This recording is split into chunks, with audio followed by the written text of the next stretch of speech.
1계명 이제 45문답인데요. 제가 45, 46, 47까지 48까지 한번 살펴보겠습니다. 제가 질문하겠습니다. 1계명은 무엇입니까? 1계명은 너는 나 외에는 다른 신들을 내게 두지 말라입니다.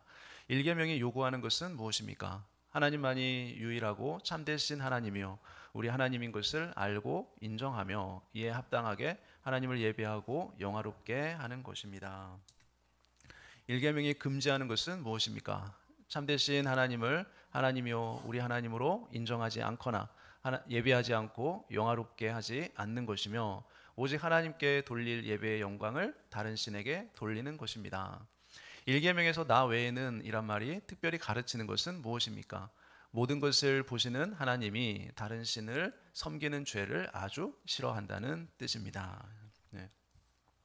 우리가 여러분 전자제품을 구입하면 그 박스 안에 들어있는 종이가 있죠. 그게 무엇이죠? 네, 사용 설명서죠. 여러분 마찬가지예요. 하나님이 우리 인간을 창조하시고 우리 인간이 가장 올바르고 또 행복하게 살아갈 수 있는 삶의 지침을 주셨는데 그게 무엇이죠? 바로 이 바로 십계명이에요. 우리가 십계명대로 살아간다면 우리가 하나님 안에서 가장 행복하고 복된 삶을 살 수 있는 것이에요. 십계명의 순서는 사람이 가장 소중히 여겨야 할 가치에 대한 순서예요. 우리가 가장 소중히 여겨야 될 가치. 그것을 가장 우선적인 것이 무엇인지부터 순서적으로 우리에게 가르쳐 줬어요. 그래서 순서상 앞에 나온 계명이 제일 중요한 계명이겠죠. 다른 계명보다. 그래서 1계명부터 4계명이 5계명부터 10계명보다 가장 우선적이고 중요하다는 걸 우리가 알 수 있죠. 그래서 5계명은 부모를 공경하라라고 말씀하는데 여기서 부모란 단지 육신의 부모뿐만 아니라 무엇을 의미해요? 하나님이 질서를 유지하기 위해서 이 세상에 주신 모든 권위를 의미해요. 모든 권위. 그래서 그걸 다 포함하는 것으로서 공동체 전체를 귀중하게 여겨야 된다는 내용이에요. 그러니까 우리가 모든 공동체에는 다 질서가 있죠. 하나님이 세운 직분이 있고 권위를 세워서 조직을 운영하게 되어 있어요. 그러한 권위에 어떻게 해야 돼요? 우리가 인정하고 순종하는 것이 내 부모를 공경하라라는 계명에 다 포함되어 있는 거예요. 그리고 6계명에 살인하지 말라는 계명은 뭡니까? 사람의 목숨 그리고 인명의 소중함을 보여주는 거죠. 그러니까 다른 사람을 해치는 것뿐만 아니라 나 자신의 생명을 해하는 것도 계명을 어기는 거죠. 생명은 하나님의 것이고 하나님이 주셨는데 내가 내 스스로 나의 생명을 해치는 것도 바로 살인하지 말라는 계명을 어기는 것과 동일한 것이죠. 7계명에 간음하지 말라라는 뭘까요? 이제 하나님이 사람을 창조하실 때 주신 두 가지 성적인 정체성이 있죠. 여성과 남성이라는 이 관계를 어떻게 해요? 바르게 인식하고 사용하라라는 내용이에요. 그래서 요즘에는 이 뭐라 그러죠? 차별금지법 이게 요즘 많이 이슈가 되고 있죠. 남성과 여성 외에 다른 성이 있다는 것을 인정하고 그 성에 대해서 차별하지 말라, 차별하면 안 된다라고 이제 그런 얘기들이 많이 나오는데 성경하고 정반대되는 개념이죠. 오직 하나님은 남성과 여성만을 성으로 인정했는데 다른 성들이 있다고 이제 주장하는 이제 세상이 된 것이죠. 8계명에 도둑질하지 말라라는 것은 돈에 대한 가치를 의미해요. 그래서 돈에 대한 가치를 우리가 얼마나 바르게 인식하고 또 바르게 벌고 사용하는지 그에 대해서 우리가 가르쳐 준 내용이에요. 그래서 10계명은 하나님에 대한 태도를 가장 중요시하고 그 다음은 누구에 대한 태도예요? 사람에 대한 태도예요. 5계명부터는 사람이죠. 그리고 나서는 만물에 대한 올바른 태도가 이제 10계명이 우리에게 말하고 있는 순서예요. 그래서 죄란 무엇입니까? 이런 가치의 질서와 순서를 어기는 것이 죄예요. 사람의 가치보다 성 그리고 돈과 같은 물질적인 가치를 더 중요시 여기는 것이 죄라는 거죠. 하나님보다 사람을 더 중요시 여기는 것이 바로 오늘날의 인본주의예요. 사람들은 갈수록 이제 하나님을 인정하지 않으려고 하죠. 사람의 생각이 더 우선하고 인간이 더 중요시되는 사회로 우리가 살고 있죠. 죄란 무엇입니까? 우리가 마땅히 중요시해야 될 것과 또 가볍게 여겨야 될 것에 대한 혼돈을 일으키는 것이 죄죠. 오늘날의 세상처럼. 그래서 십계명은 결국 우리가 무엇을 더 가치 있게 여겨야 할지에 대한 순서를 우리에게 보여준다고 말할 수 있어요. 그래서 1계명은 뭡니까? 너는 나 외에는 다른 신들을 내게 두지 말라라고 말씀해요. 그래서 이 계명은 하나님이 적극적으로 이제 인간에게 요구하는 내용과 금지하는 내용 이 두 가지 내용으로 이루어져 있다는 걸 우리가 이제 배우게 됩니다. 1계명이 우리에게 요구하는 내용이 뭐죠? 곧 성경에 기록된 참 하나님을 바르게 알고 그 하나님께 바르게 예배를 드리고 영광을 돌리라는 거예요. 그러므로 참된 하나님을 알지 못하는 것과 바르게 예배하지 않고 공경하지도 않고 영광 돌리지 않는 그것을 금지하는 거죠. 또한 일계명에서 나 외에는 이라는 말을 직역하면 내 앞에서라는 의미예요. 내 앞에서. 자, 이것은 뭡니까? 하나님이 보는 앞에서 다른 신을 섬기는 행동을 하지 말라라는 의미가 되겠죠. 그래서 모든 것을 보시는 하나님 앞에서 다른 신을 섬기는 것을 하나님은 매우 싫어하신다라는 것을 말하고 있어요. 일계명이 요구하는 내용은 무엇입니까? 우리 인생의 최고의 목적은 우리가 소리문답 일문답에서 배웠죠. 뭡니까? 하나님을 바로 아는 거죠. 그래서 하나님을 영화롭게 하는 거죠. 영원토록 하나님을 즐거워하는 것. 그것이 우리가 이 세상을 살아가는 인간의 최고의 목적이에요. 하나님이 인간을 만드셨을 때 인간에게 뭘 주셨어요? 지성, 감정, 의지 이런 것들을 줬어요. 우리에게. 여러분 이걸 왜 줬습니까? 우리가 생각하고 기억하고 또 분별하고 추리할 수 있는 지성을 주신 것은 이것을 통해서 하나님이 어떤 분인지를 알라는 거예요. 그래서 우리에게 그런 것들을 주셔서 하나님을 바르게 알고 또 바르게 섬기라는 거죠. 그래서 우리가 학교에서 배우는 모든 자연과학, 인문과학, 사회과학 이런 것들은 뭡니까? 하나님께서 부여받은 지성을 가지고 하나님이 만드신 이 창조물들에 대해서 공부하는 거죠. 그러면 그걸 공부를 통해서 우리는 누구를 발견하는 거예요? 창조주 하나님을 발견하라는 거예요. 근데 자꾸만 인간들은 하나님을 거부하죠. 하나님께 부여받은 지성을 가지고 하나님이 만드신 창조물들에 대해서 공부하라는 거죠. 그러나 우리가 더 알아야 할 것은 무엇입니까? 하나님이 만드신 피조물이 아니라 하나님 자신이에요. 하나님 자신. 그것들보다 더 중요한 하나님 자신. 우주 만물을 만드신 그 하나님의 하나님 되심을 아는 것이 더 중요한 지식이라는 거죠. 그래서 우리 인생의 가장 중요한 지혜와 지식의 근원은 바로 성경이 말하는 하나님을 바르게 아는 것이죠. 하나님을. 그럼 하나님은 어떤 분일까요? 하나님은 어떤 분일까요? 첫 번째 하나님은 전지하신 분이죠. 전지하신 분이란 건 뭐예요? 하나님은 우주 만물의 모든 것과 또 우리의 마음속까지 또 미래에 일어날 모든 일을 하나님은 다 아신다는 거죠. 그래서 모든 것을 다 아시기 때문에 하나님의 말씀이 진리라는 거예요. 변하지 않는 진리.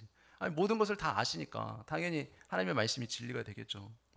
인간은 알지 못하잖아요. 그래서 사람은 하나님이 진리이심을 알게 될 때 비로소 하나님을 온전히 신뢰하게 되는 거죠. 그 다음에 하나님은 전능하신 분이죠. 또 하나님은 모든 것을 할 수 있는 전능하신 분. 그래서 하나님이 세운 계획과 약속은 반드시 이루어지죠. 전능하시니까 이루어지지 않을 리가 없잖아요. 그래서 우리의 신앙의 기초는 우리의 감정에 달려 있잖아요. 우리의 감정대로 신앙생활하면 안 돼요. 하나님의 전능하심을 아는 것이 신앙의 기초예요. 거기서부터 우리의 신앙이 시작되는 거죠. 그래서 창세기 1장 1절이 뭡니까? 태초에 하나님이 천지를 창조하시니라. 그것을 믿는 것부터가 신앙의 시작이에요. 전능하신 하나님을 우리가 믿는 것부터가 시작이에요. 그 다음에 하나님은 신실하신 하나님이죠. 하나님은 변하지 않는 신실하신 분, 믿을 수 있는 분. 그래서 사람의 마음은 수시로 변해요. 아침과 저녁으로 수시로 변하기 때문에 우리 인간은 온전히 믿을 수가 없어요. 그러나 하나님은 변하지 않는 분. 그래서 우리를 구원하시겠다고 약속하신 것을 하나님은 끝까지 지키시며 또 끝까지 우리를 사랑하시기 때문에 우리는 그 하나님을 끝까지 신뢰하고 믿을 수 있는 것이죠. 그러므로 우리의 모든 신앙은 이 하나님의 하나님 되심을 바르게 아는 것에 달려 있어요. 하나님을 바르게 아는 것. 여러분 잘 아는 구약의 호세아 선지자가 뭐라고 외쳤습니까? 너희가 여호와 하나님을 알되 힘써 알라라고 외쳤죠. 일계명이 우리에게 가르쳐주는 가장 중요한 것, 하나님을 힘써서 바르게 알라라는 거예요. 예배란 무엇입니까? 우리가 흔히 예배를 드릴 때 우리는 순서를 정해놓고 묵도하고 기도하고 찬양하고 설교하고 이런 것들을 우리가 예배라고 생각하는데 이건 하나의 의식이죠. 하나의 의식이에요. 하나님께 예배드리는 하나의 형식에 불과해요. 예배의 요점은 이러한 형식이 아니죠. 예배란 하나님과의 만남이죠. 그리고 예배란 하나님의 은혜에 대한 반응으로 하나님의 하나님 되심을 인정하는 것, 그것이 예배예요. 그래서 우리가 하나님을 바르게 알고 하나님 되심을 인정할 때만 비로소 하나님께 영광을 돌릴 수 있는 거예요. 아무리 예배 순서에 따라서 형식적으로 예배를 드린다고 하더라도 우리 마음이 하나님께 집중하지 않다면 그 예배가 될 수 없어요. 모든 만물을 만드신 하나님은 가장 아름다우신 분이죠. 뿐만 아니라 하나님은 세상에서 가장 선하시고 가장 지혜가 많으시고 가장 진실하시고 가장 높으신 분. 그러므로 우리가 그 세상에서 가장 좋아하고 존경해야 할 분은 바로 누구라고요? 바로 하나님이세요. 하나님의 은혜를 받아서 하나님을 제일 좋아하며 사랑하며 존경하는 것이 바로 우리가 드리는 예배예요. 예배는 다른 것이 아니에요. 그 예배를 형식을 갖추어 우리가 할 때 예배 예식이라고 우리는 부르는 거죠. 우리가 예배 예식을 형식적으로 참여한다고 해도 우리 마음속에 제일 좋아하고 사랑하고 존경하는 대상이 하나님이 아니라면 그것은 바른 예배가 아닌 것이죠. 하나님 그 예배를 받으시지 않겠죠. 그럼 우리 예배는 우리가 예배당에서만 드리는 것이 예배가 아니죠. 언제요? 우리의 삶 전체. 우리가 일상에서 정말 하나님을 귀중하게 여기고 존경하고 사랑하고 하나님께 감사하는 태도로 우리가 하나님을 대하고 있는가? 우리 일상의 삶이 정말 그러한가? 그것이 예배가 더 중요한 거예요. 삶이 더 중요하죠. 그래서 일계명이 금지하는 것은 무엇일까요? 바로 일계명이 금지하는 것은 하나님에 대한 잘못된 생각이에요. 하나님을 바르게 알지 못해서 바르게 예배하지 않는 모든 행동을 하나님은 금지하시죠. 하나님에 대한 잘못된 생각 중에 대표적인 것이 뭡니까? 무신론이에요. 무신론. 하나님이 없다고 하는 거. 많은 사람들은 하나님을 믿지 않잖아요. 하나님이 없다고 하죠. 하나님이 있다면 나에게 보여주세요. 나에게 보여봐. 근데 하나님 믿을게. 대부분 사람들이 하나님 보여주면 내가 믿을게. 이렇게 얘기해요. 여러분 어떻게 얼마나 어리석은 답변입니까? 우리가 하늘의 태양을 보더라도 태양을 똑바로 쳐다볼 수 있습니까? 없잖아요. 그 계속 보고 있으면 우리 눈이 실명돼요. 그리고 여러분 눈에 보이지 않지만 존재하는 것이 이 세상에 얼마나 많아요. 그렇죠? 그렇잖아요. 뭐 전파, 전기, 뭐 바람, 눈에 공기 눈에 안 보이잖아요. 근데 실제로 존재하잖아요. 그러니까 우리가 눈으로 보는 것만으로도 하나님의 존재를 설명한다는 건 말이 안 되잖아요. 근데 인간은 어리석기 때문에 항상 그렇게 증명하면 믿겠다라고 얘기하는 거죠. 이 우주를 다 샅샅이 뒤져서 그러면 증명을 해보라고 하면 말할 수 있겠죠. 안 믿는 사람들에게. 그러면 무신론자들은 그렇게 주장을 하니까. 자, 이 외에도 성경에서는 다른 것들이 있어요. 불가지론, 알 수 없다라는 거죠. 하나님이 존재하는지 안 하는지는 알 수 없다라고 주장하는 거. 또 뭐가 있어요? 다신론도 있죠.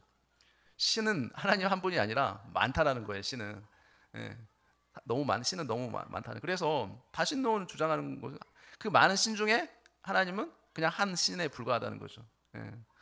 그리고 이신론도 있죠. 이신론이 뭔지는 아시죠?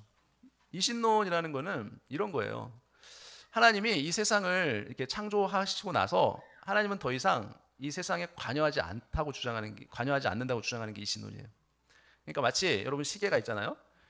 시계를 딱 만들어 놓고 이게 건전지를 넣으면 시계가 알아서 돌아가죠. 그것처럼 하나님은 이 세상을 그러니까 시스템을 우주 만물이 이렇게 돌아갈 수 있는 시스템을 만들어 놓고 더 이상 거기에 관여하지 않는다라고 주장하는 게 이신론이에요. 이건 그렇습니까? 우리 배웠잖아요. 하나님이 이 세상을 창조하시고 나서 그것을 어떻게 하신다고요? 섭리하신다고 그랬잖아요. 섭리한다는 건 뭐예요? 다 다스리고 주관한다는 거잖아요. 우리 인생도 마찬가지죠. 우주 만물을 통치하고 다스리시듯이 우리의 인생도 하나님은 다 주관하시고 다스린다. 참새 한 마리도 하나님의 허락이 없으면 떨어지지 않는다. 우리의 머리털 다 하나님이 세신다는 거예요. 우리는 알 수 없지만 머리털 하나가 빠져도 하나님 다 안다는 거예요. 하나님은 그렇게 우리를 이 세상을 다 주관하신다는 거죠. 그게 이신론 그 반대로 얘기하죠. 그 다음에 이런 온갖 종류의 잘못된 생각들을 우리 일계명에서 금지하는 거예요. 그래서 일계명은 우상을 만들어서 또 숭배하는 걸 금지해요. 우상 숭배. 보이지 않는 하나님을 인간이 상상으로 보이는 형상으로 만들어서 섬기는 거죠. 그게 우상 숭배잖아요. 그래서 오늘날 사람들은 실제로 옛날 사람들처럼 우상을 만들어서 섬기진 않아요. 대부분. 그렇죠? 그럼 우상 숭배가 뭘까요? 오늘날 우상 숭배? 하나님을 대신해서 자기 자신을 뭐 사랑할 수도 있고 다른 어떤 것을 하나님처럼 가치 있게 여기는 것. 그것들이 다 우상이에요. 오늘날의 우상. 하나님 이런 것들을 금하시죠. 그러므로 다른 모든 피조물보다 창조주 하나님을 가장 귀하게 여기고 가장 존중하고 가장 사랑하고 가장 기뻐하는 사람이 바로 저와 여러분 성도들 신자들이에요. 반대로 불신자들은 어때요? 하나님보다 다른 피조물을 더 좋아하는 거예요. 그걸 더 귀하게 여기는 거. 이런 것이 바로 우상 숭배예요. 다른 신을 섬기는 거죠. 그런 것들이 다 자기 우상으로 신으로 섬기는 거죠. 믿지 않는 사람들이.